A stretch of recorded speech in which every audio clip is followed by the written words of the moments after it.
जय श्री कृष्णा।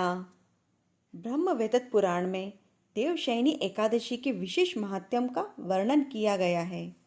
इस व्रत से प्राणी की समस्त मनोकामना पूर्ण होती हैं। यह एकादशी आषाढ़ मास के कृष्ण पक्ष की एकादशी, जिसे योगिनी एकादशी कहते हैं, उसके बाद आती है। आषाढ़ मास के शुक्ल पक्ष की एकादशी को ही देवशयनी एकादशी कहा जाता है। इसी एकादशी से चातुर्मास प्रारंभ होता है। इस अवधि में कोई भी शुभ कार्य जैसे विवाह आदि नहीं होते। मान्यता है कि इस दिन से भगवान श्री हरि विष्णु क्षीर सागर में शयन करते हैं और फिर 4 माह बाद उन्हें उठाया जाता है। उस दिन को देवोत्थानी एकादशी कहा जाता है। इस बीच के अंतराल को ही चातुर्मास कहते हैं। देवशयनी एकादशी को ही देवशयनी, महा एकादशी, धोली एकादशी, पद्मा एकादशी या प्रबोधिनी एकादशी कहा जाता है। आइए सुनते हैं देवशयनी एकादशी की व्रत कथा को।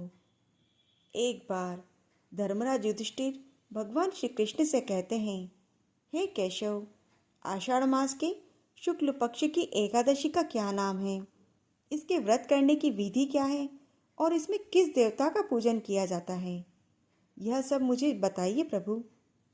भगवान श्री कृष्ण कहने लगे, हे राजन, जिस कथा को ब्रह्मा जी ने नारद जी से कहा था, वही मैं आपसे कहता हूँ। एक बार देव ऋषि नारद जी ने ब्रह्मा जी से इस एकादशी के विषय में जानने की उत्सुकता प्रकट करी। तब ब्रह्मा जी ने उन्हें बताया कि सतयुग में मानदाता नाम के एक चक्रवर्ती राजा राज्य करते थे। उनके राज्य में प्रजा बहुत सुखी थी, किंतु भविष्य में क्या हो जाए यह कोई नहीं जानता। वे इस बात से अनभिज्ञ थे कि उनके राज्य में शीघ्र ही भयंकर अकाल पड़ने वाला है। उनके राज्य में पूरे 3 वर्ष तक वर्षा नहीं होने के कारण भयंकर अकाल पड़ा। इस अकाल से चारों ओर त्राही त्राही मच गई। धर्म पक्ष के यज्ञ, हवन, पिंडदान, कथा, व्रत आदि में कमी हो गई। और जब मुसीबत पड़ी तो धार्मिक कार्यों में भी प्राणी की रुचि कहाँ रहती है। प्रजा ने राजा के पास जाकर अपनी वेदना कही। राजा तो इस स्थिति को देखकर पहले से ही दुखी थे। वे सोचने लगे कि आखिर मैंने ऐसा कौन सा पाप कर दिया जिसका दंड मुझे इस रूप में मिल रहा है।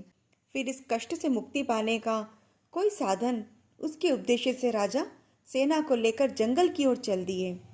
और वहाँ विचरण करते करते एक दिन वे ब्रह्मा जी के पुत्र अंगिरा ऋषि के आश्रम में पहुँचे और उन्हें साष्टांग प्रणाम किया। ऋषिवर ने उनकी कुशल क्षेम पूछी, फिर जंगल में विचरने का कारण जानना चाहा। तब राजा ने हाथ जोड़कर कहा, हे महात्मन, सभी प्रकार से धर्म का पालन करता हुआ भी मैं अपने राज्य में दुर्भिक्ष का दृश्य देख रहा हूँ। आखिर किस कारण से ऐसा हो रहा है? कृपया आप इसका समाधान करें। यह सुनकर महर्षि अंगिरा ने कहा, हे राजन, सब युगों में यह युग उत्तम है। इसमें छोटे से पाप का भी बड़ा भयंकर दंड मिलता है। इसमें धर्म अपने चारों चरणों में व्याप्त रहता है। ब्राह्मण के अतिरिक्त किसी अन्य जाति को तप करने का अधिकार नहीं है, जबकि आपके राज्य में एक शूद्र तपस्या कर रहा है। यही कारण है कि आपके राज्य में वर्षा नहीं हो रही। जब तक वह काल को प्राप्त नहीं होगा, तब तक यह दुर्भिक्ष शांत नहीं होगा। दुर्भिक्ष की शांति उसके मारने से ही संभव है। किंतु राजा का हृदय एक नर अपराध शूद्र तपस्वी का शमन करने को तैयार नहीं हुआ। तब राजा ने कहा, मैं उस निरपराध तपस्या करने वाले शूद्र को नहीं मार सकता। आप इस दोष से छूटने का कोई अन्य उपाय बताइए। तब ऋषिवर बोले, हे राजन, यदि तुम ऐसा चाहते हो तो आषाढ़ मास के शुक्ल पक्ष की पद्मा नामक एकादशी का विधि पूर्वक व्रत करो। इस व्रत के प्रभाव से तुम्हारे राज्य में वर्षा होगी और प्रजा सुख पाएगी, क्योंकि इस एकादशी का व्रत सब सिद्धियों को देने वाला है। मुनि के इन वचनों को सुनकर राजा अपने नगर में वापस आए और उन्होंने विधि पूर्वक पद्मा एकादशी का व्रत किया। उस व्रत के प्रभाव से राज्य में वर्षा हुई और मनुष्यों को सुख पहुंचा। इस एकादशी को देवशयनी एकादशी कहते हैं। इसके व्रत करने से विष्णु भगवान प्रसन्न होते हैं और मोक्ष की इच्छा करने वाले मनुष्य को इस एकादशी का व्रत करना चाहिए।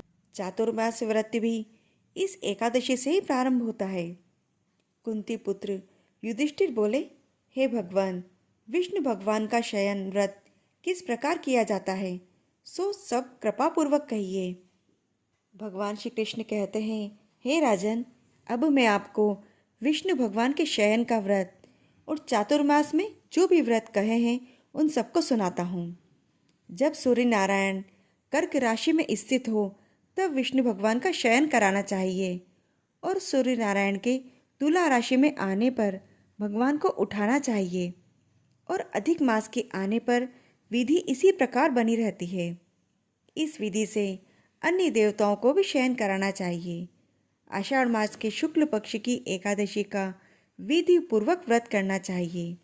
इस एकादशी के दिन भगवान विष्णु अन्य देवताओं के साथ 4 मास के लिए योग निद्रा में चले जाते हैं।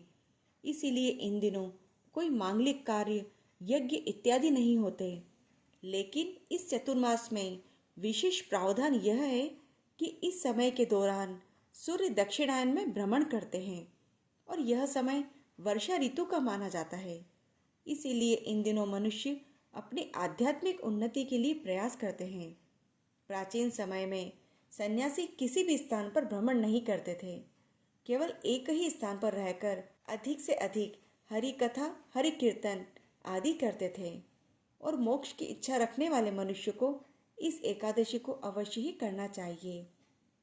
इसी प्रकार की अन्य एकादशी कथाओं का आनंद लेने के लिए आप इस चैनल को सब्सक्राइब जरूर करें और इस कथा को लाइक व शेयर करें।